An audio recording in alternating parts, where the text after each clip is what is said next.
Podcast NYC Now. We will have a special weekend episode of the allegations of the sexual assault at Rikers coming up.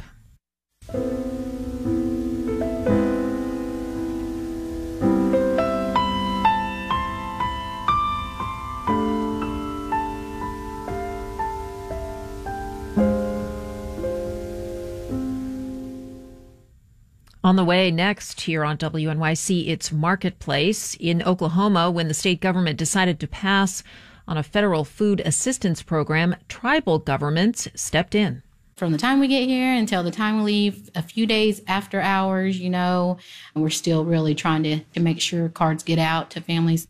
Tribal nations filling the gap. That's coming up on Marketplace just around the corner here on WNYC. 79 degrees, rain on our doorstep, rain likely overnight tonight as well.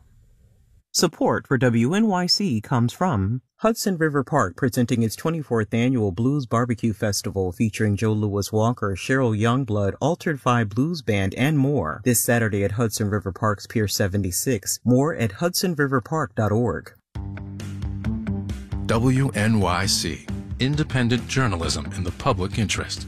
93.9 FM and AM 820. NPR News and the New York Conversation.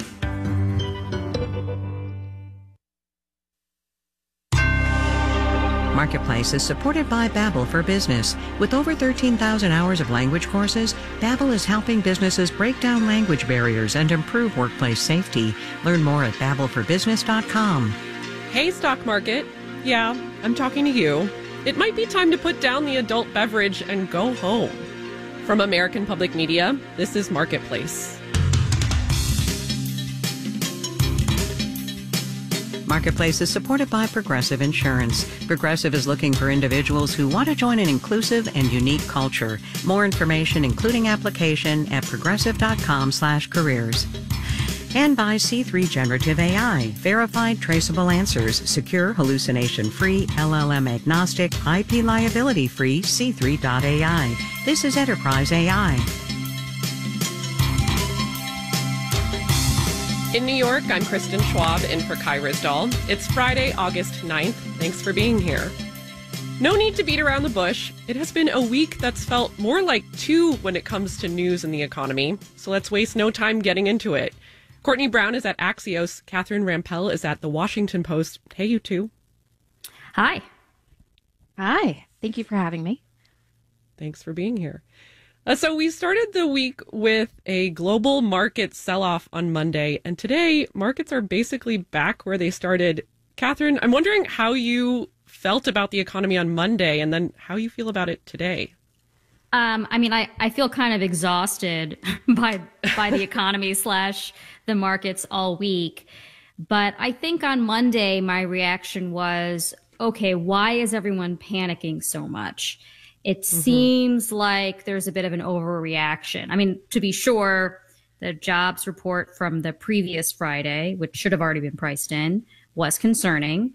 And the Japanese stock market had plummeted even before U.S. markets opened. But that has something to, that's partly distorted by trades that that hedge funds, among others, have made in yen, and the yen appreciating. So, I was more worried, certainly, at the beginning of the week, but I did wonder / hope if things might recover later on. And fortunately, they have, largely because of other data coming in that were more encouraging. Yeah, here we are. Courtney, what do you think was going through Jay Powell's mind when he woke up on Monday morning to all of this? I think because some of the reasons that Catherine cited, the fact that the Japanese market sell-off that then bled over into U.S. markets when they opened was largely due to something called the carry trade unwinding. Basically, a bunch of traders had taken their yen and invested it in higher yielding assets in the U.S. The yen was appreciating, and that trade was not so profitable anymore. So I think, Fed officials, including Jay Powell, were probably like, okay, I don't think this is about us. And that wasn't totally clear on Monday. We had people calling for intermeeting emergency rate cuts. And I think by today, you look back at all that chatter and it kind of seems silly. Yeah, sticking with the Fed and with you, Courtney, you know, one of the much discussed bullet points this week was the labor market. Last week, we got a soft jobs report. Meanwhile, this week, first-time claims were a little lower than anticipated. If you're a Fed official, what's your read here? Well, we got the jobs report on Friday. I think there was a lot of the narrative around the labor market and the economy was pretty negative, not only because of the number we got on Friday, but just how much the unemployment rate had been rising over the last 15 months or so. But then Monday, there was this report that usually doesn't make a lot of headlines. The ISM services report. They interview a bunch of purchasing managers and ask them how the services side of the economy is doing. And they found that for the first time in 8 months, employment was growing on the services side of the economy, which makes up the overwhelming share of U.S. economic activities. So I think you see that, you're like, okay, that's okay. And then we got jobless claims on Thursday, and the markets don't usually react to jobless claims in normal times, but clearly these are not normal times. And there was a huge sigh of relief that jobless filings were not as high as folks anticipated it would be, kind of signaling like, maybe the labor market is cooling, but it's not cooling in a way that would signal a recession. Yeah, we've all been squinting at every piece of data this week. Truly. Catherine, I want to flip over to sort of the consumer side of this. You had a great column this week about kind of wishing a recession into existence, that we could actually talk ourselves into one. How does that work?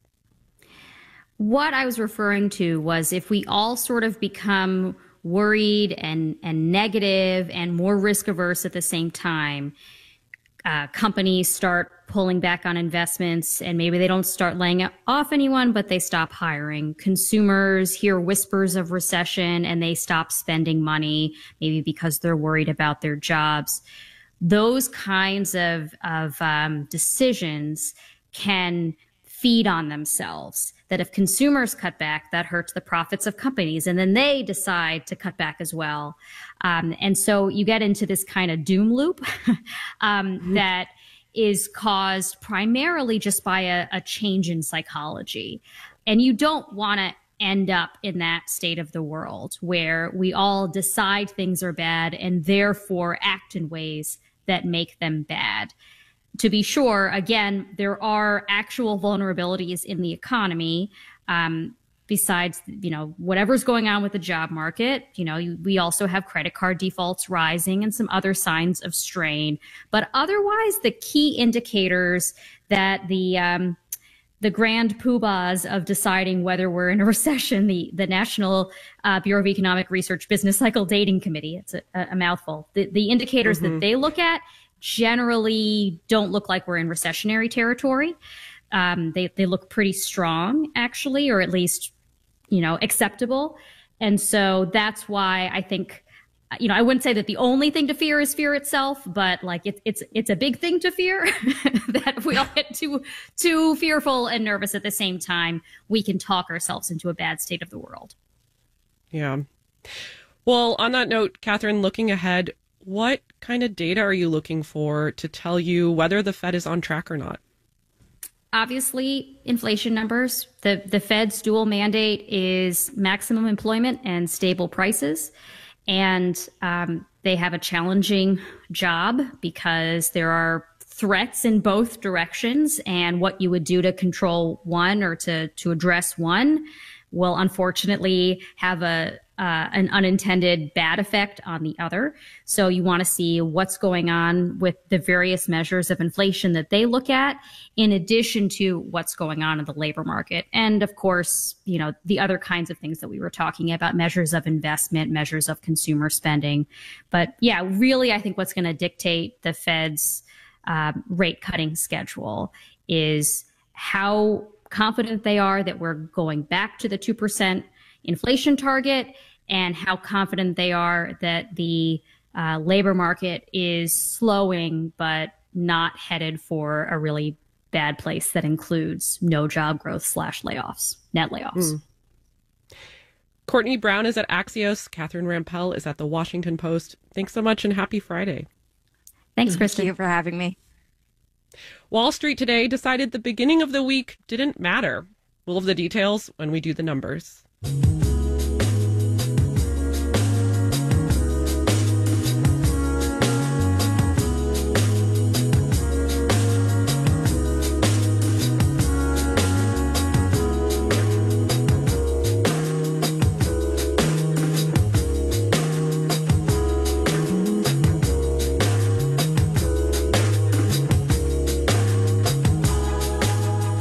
This week, a lot of folks had a lot of opinions on what the Federal Reserve should be doing with interest rates, including economists, think tanks, and former President Donald Trump.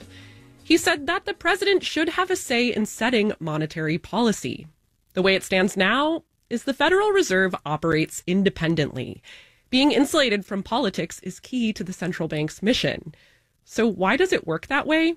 Marketplace's Elizabeth Troval has the explainer. There's been a sliding scale of influence politicians have had on Fed decision-making over the past century based on evolving norms and practices, says Lev Menand with Columbia Law School.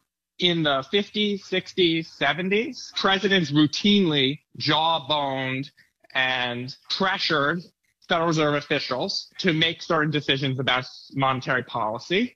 Then, after a period of high inflation and then a sharp recession spurred by high interest rates in the late 70s and early 80s, both parties decided presidents shouldn't do this. And so in the next 45 years, until basically the first Trump term, 2016 to 2020, you did not see presidents jawboning.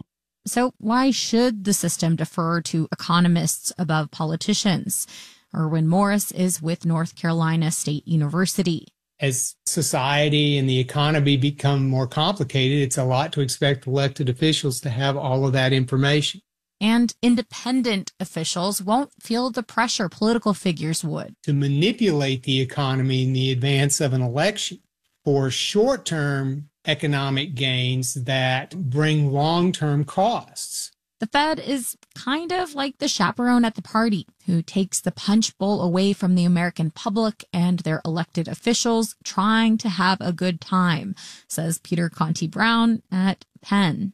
They like an expanding economy. They like things to be going the way of prosperity. And the Federal Reserve is to make sure that that prosperity is not only here today, but it's here over the long term without inflation. And an independent Fed does more than keep the U.S. economy on the straight and narrow, because what happens here ripples into the global economy. I'm Elizabeth Troval for Marketplace. For more on the Fed and the forces shaping our economy, tune into the Marketplace Morning Report, where David Brancaccio and the team bring you the news you need every day.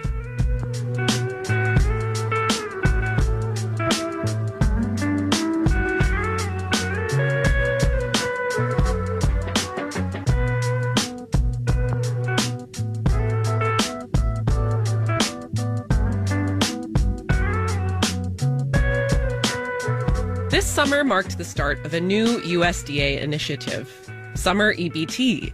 The federal program provides eligible lower-income families with $120 per school-aged kid. The idea is to help cover the cost of groceries during school break. Well, for states to receive the benefit, they have to put up half of the administrative costs. 14 states decided to opt out, leaving that federal money on the table. Many of these states are near the top of the list of places where kids are most reliant on free and reduced price meals during the school year. So in one of those states, tribal nations have stepped in to fill the gap. Marketplace's Savannah Marr has more. Good afternoon, Cherokee Nation Summer EBT. Can I help you? A busy summer is winding down at the Cherokee Nation Public Health Department in Tahlequah, Oklahoma. But Administrative Assistant Jenny Lockencello is still fielding plenty of questions from families trying to track down and use their summer EBT benefits. What I can do is take your name and number and then... Between calls, Lockencello is racing to process 300 last-minute applications, not just from parents. But it's grandparents, it's aunts and uncles who are raising kids who've come into their families one way or another. And so even though this is supplemental, it's still a need. And it's urgent because there's a mid-August deadline for families to spend the benefits on their EBT cards, says Melissa Stay-at-Home, who directs the program. From the time we get here until the time we leave, a few days after hours, and we're still really trying to make sure cards get out to families. And not just Cherokee families. Families of over 100,000 Native and non-Native kids. Cherokee, Chickasaw, and Muskogee nations are partnering to administer summer EBT within their borders, an area of nearly 20,000 square miles across eastern and central Oklahoma.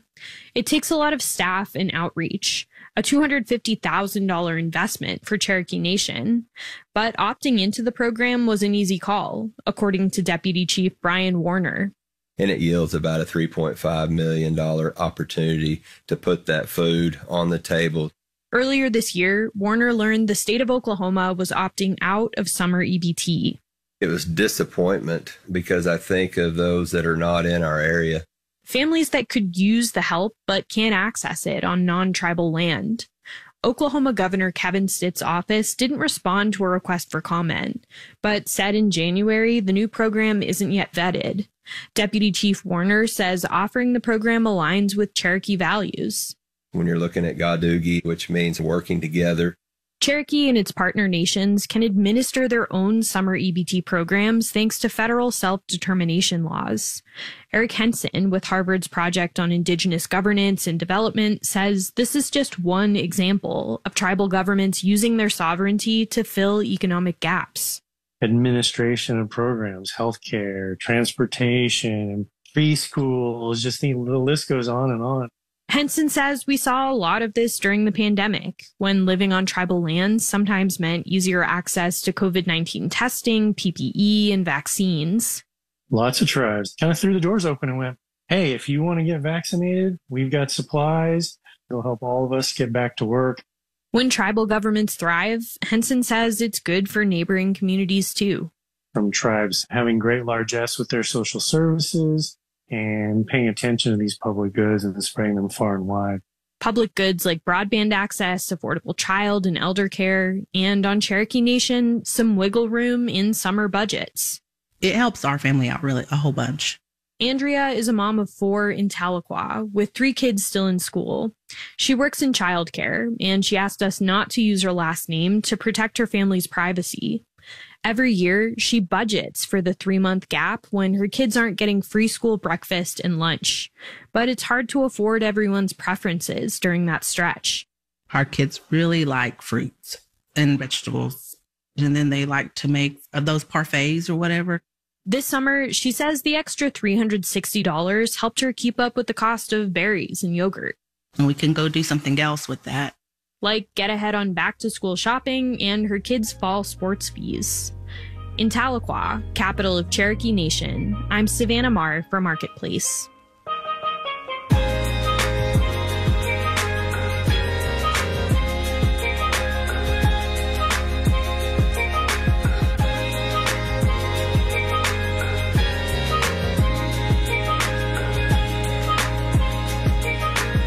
Coming up, there's just not a blade of grass left out there.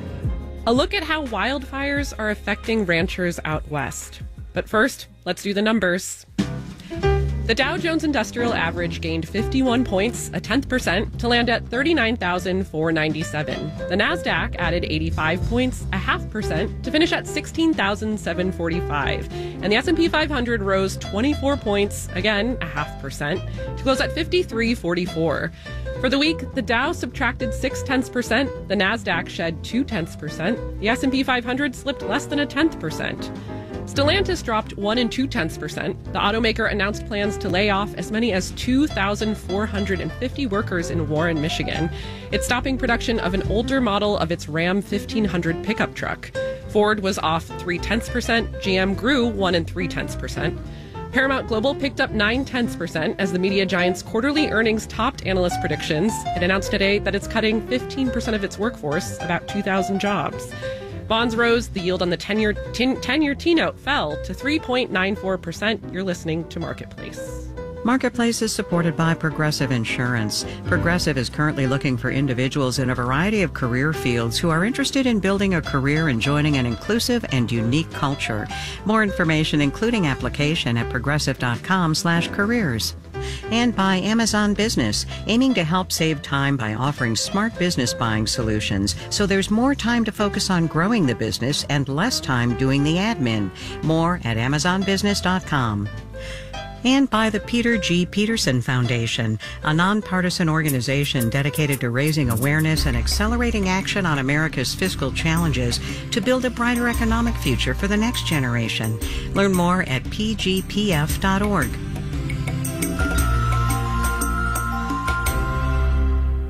WNYC is supported by National Geographic documentary films presenting Sugarcane. Set amidst an investigation of unmarked graves on the grounds of an Indian residential school, Sugarcane shows a community finding the strength to persevere. Now playing at the Film Forum.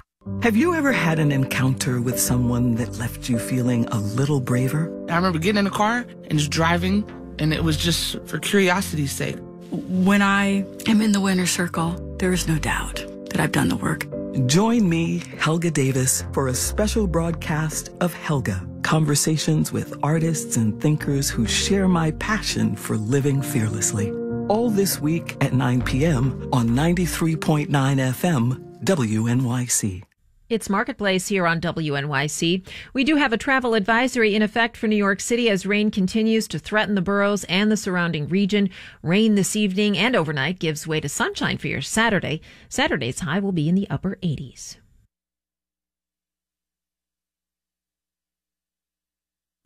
This is Marketplace. I'm Kristen Schwab.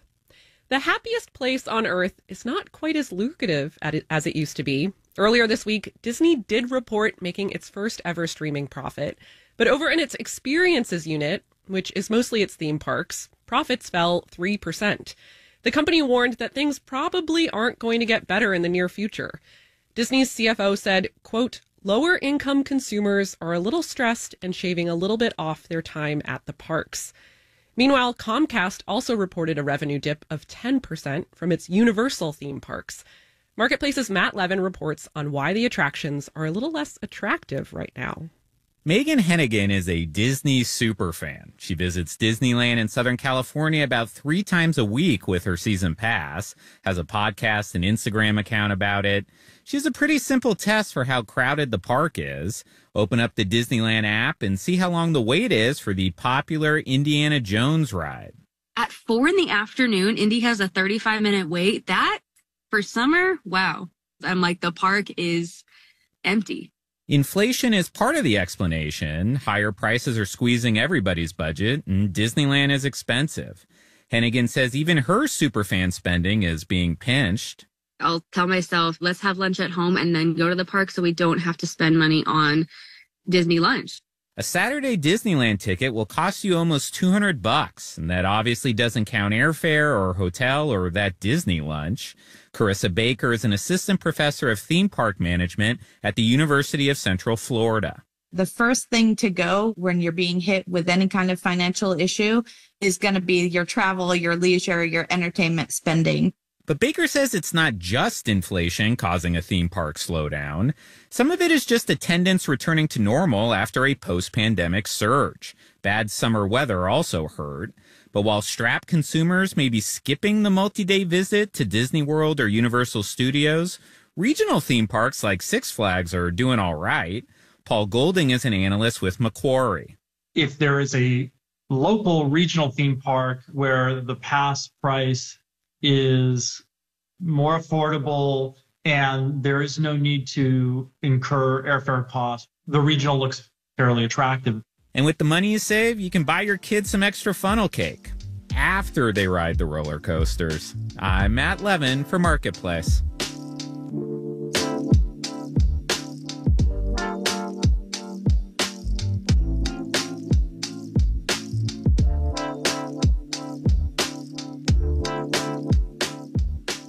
We are deep into fire season in the U.S., and year to date, the number of annual acres burned is above the 10-year average. That's according to the National Interagency Fire Center.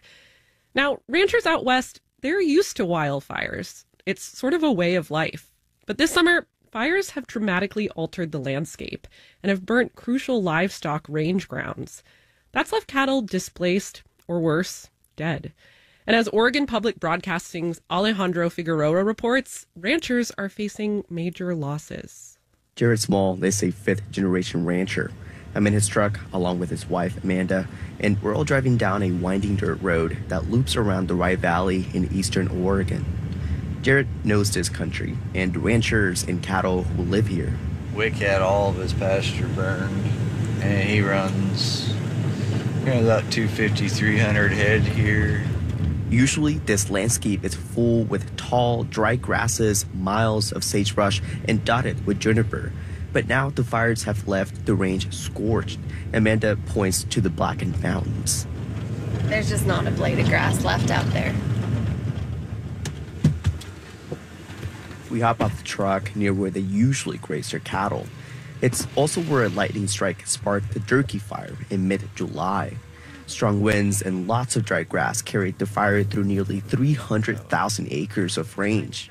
It eventually merged with another fire, burning an area half the size of Rhode Island. Jared Small grew up around here and says they're used to fire, but nothing like this. This scale we've never seen around here.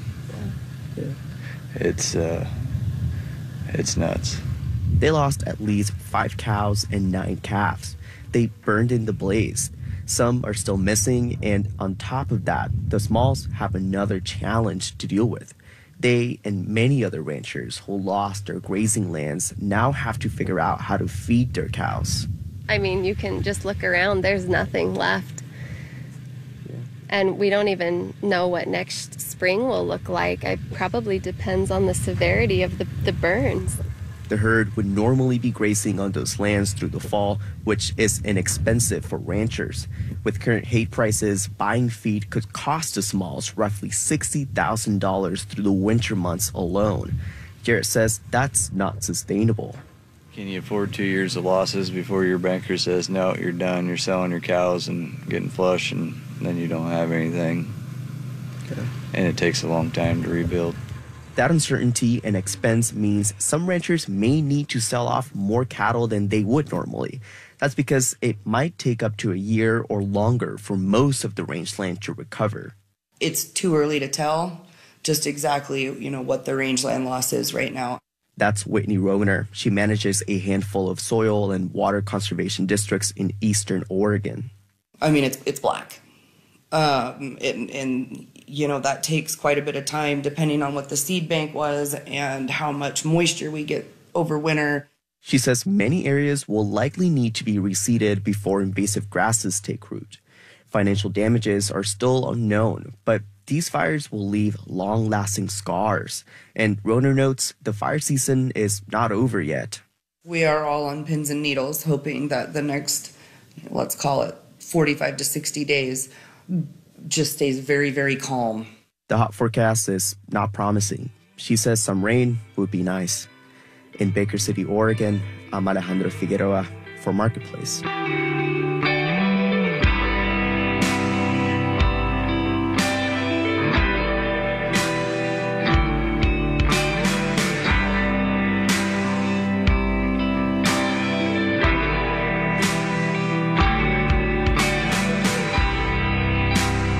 Marketplace is supported by Brave, the private browser that can block ads and trackers on any website. Learn more at brave.com. And by C3 Generative AI, verified traceable answers, secure hallucination-free, LLM-agnostic, IP liability-free C3.ai. This is Enterprise AI. And by The Economist, devoted to providing independent journalism that makes sense of the news shaping the world. More at economist.com or with The Economist app, newsletters, and podcasts. This final note on the way out today: you need dependable infrastructure to create the kind of confidence Americans need to buy into electric vehicles. So this news is less than ideal. Saw this on The Verge. Charger Help, a company that does EV charger operations, it's tallied up charging stations' biggest pain points. Among them are aging equipment, inaccurate status messages, and unreliable network providers. Perhaps most frustrating of all, many charging stations don't accurately report the status of their chargers. It means at about a quarter of the stations analyzed, you might pull up to a charger that you thought was online, and it doesn't work. Our theme music was composed by BJ Learman. Marketplace's executive producers Nancy Fargali. Donna Tam is the executive editor. Neil Scarborough is the vice president and general manager. And I'm Kristen Schwab. Have a great weekend. We'll be back here on Monday.